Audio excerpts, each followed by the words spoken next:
We've just started a new year again. What's up with that? And that means everyone's in New Year's resolution full flight, setting their goals for the next year. And really, you can rebuild, change, transform yourself in your life any time of the year. It doesn't have to be at the beginning. And after all, like, what is the beginning? What is time anyway? What is a year anyway? But so often people make their New Year's resolutions from a place of judgment.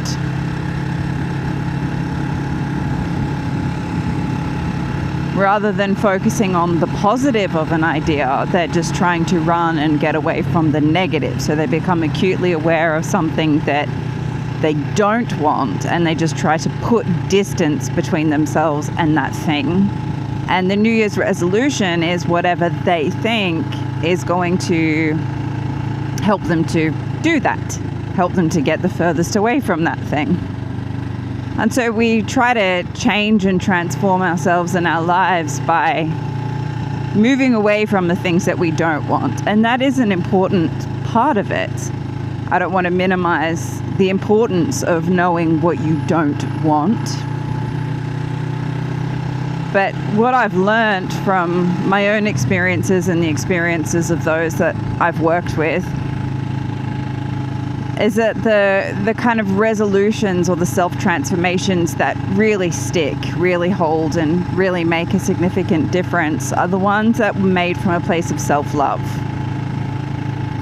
So it's like when I gave up drinking alcohol 10 years ago.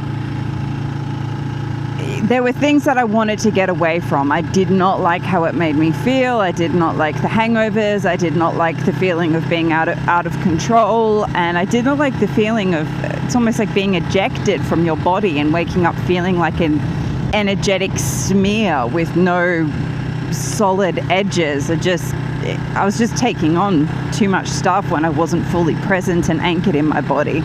So there was a lot that I didn't like about it, and I'd been brewing and mulling on the things that I didn't like for some time, but it wasn't until I got to the point where I cared about myself enough and I actually loved myself enough that I wanted to make the decision that I didn't want to drink anymore, that it actually stuck and it held, and it was a complete non-issue. So it wasn't just about trying to run away from something or trying to squash something out of myself that would then become a temptation, because like, how often do you put yourself on a diet, but it's from a place of self-judgment and self-limitation and self-restriction, and so you want exactly the things that you've told yourself you're not allowed to have anymore. And that's focusing on the negative of an idea. But when you get it to the point where you're just so clear about what you do want, so what I wanted more than I wanted whatever it was that I was getting from drinking alcohol was to be healthy, physically, emotionally, mentally, psychologically, and spiritually. I wanted to be healthy, and I wanted to be grounded and present and in control. And it was an act of self-love, self-upliftment. And then when the giving up part came, it was completely effortless and simple, because it was just drinking alcohol did not fit my plan. It was mutually exclusive to me being healthy and robust and whole in the way that I wanted to be. And it's the same with any dietary changes that you make as well. Yeah, it's all well and good that you don't want to feel the way that you feel anymore, but you've got to want something else more than you want whatever it is that you're getting from your current position and your current habits. And it's got to be so strong that it just becomes a choiceless choice. It's not even a temptation to indulge in the thing. So you don't have to put these super strict restrictions around yourself. You don't have to punish yourself. You don't have to beat yourself up and give yourself a hard time, because you're not interested in the thing, because you want something else so much more. And that's how we need to be living our lives. We got to get clear about who we want to be, how we want to be, what actually matters to us in life. And fall in love with those things, fall in love with the ideals, want them more than we want anything else, and then just very naturally, anything and everything that is mutually exclusive to the choice that we're making will just fall away.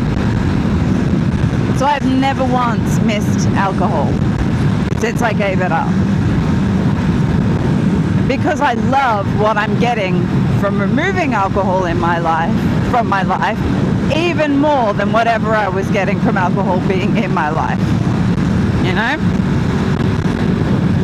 And we got to stay focused on the long-term goals.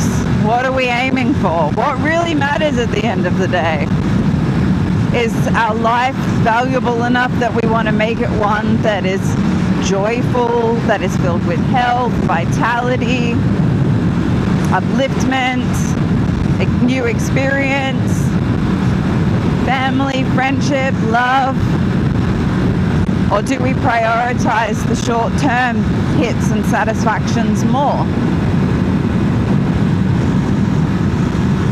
So yeah, New Year's resolutions and all that, but rather than focusing on what you don't want, I just encourage you to spend time really feeling into and getting clear about what you do want. What is that ideal for you?